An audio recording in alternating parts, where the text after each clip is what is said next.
Growing up in a dysfunctional family is not always obvious. Similar to symptoms of anxiety and depression, the signs may range from mild to severe, which can go unnoticed in everyday lives of toxic families. Here are 5 types of dysfunctional family dynamics. 1. The chronic conflict family.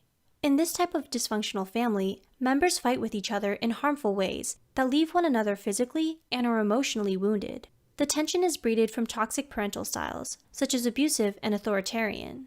The parents will usually be strict, rigid, and unreasonably harsh with their kids. Fear is a tool commonly used by them to maintain control, and punishment methods are often abusive, ill mistreatments that can be traumatizing for the individual. Prolonged conflict within the family can damage a child's neurochemistry, which can create chronic stress, anxiety, depression, and an insecure attachment style as they cultivate relationships with others outside of the household. 2. The pathological household.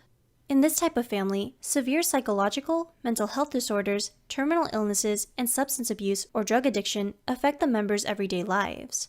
One or both parents may suffer from terminal illnesses, such as cancer, mental disorders like schizophrenia, personality disorders such as borderline personality disorder, or mood disorders like bipolar disorder. Along with drug addiction problems, one or both parents may also have addictions associated with alcoholism or gambling.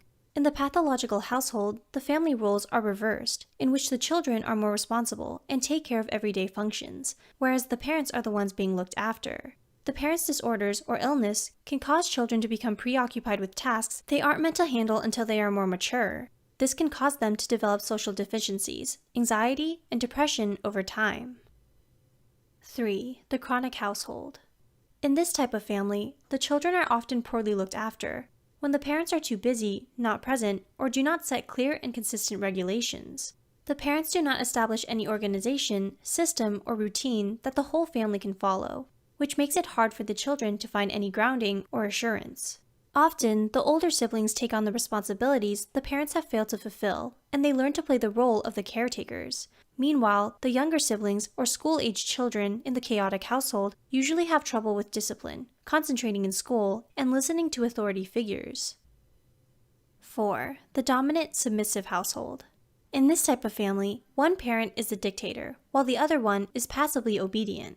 The dictator parent has no considerations for the wishes or feelings of the other family members.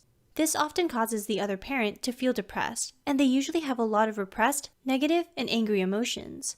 Consequently, the whole family faces tension, and all the members are extremely unhappy and dissatisfied with their home life. While one parent is controlling and pays little attention to the way their actions affect the whole family, the rest of the members suffer silently from their poor choices, showing little open revolt. 5. The emotionally distant family. This may be one of the least obvious dysfunctional family types. On the outside, nothing is loudly or noticeably chaotic, but behind closed doors, there's very little affection shown between the family members. The parents rarely show warmth towards their children, which teaches them to repress their feelings as they grow older. This brings about an insecure or non-existent attachment, which can negatively affect the child's identity, self-esteem, and their ability to form relationships with others. In this household, communication is rarely open, and the members often choose to deal with their problems alone, instead of seeking help.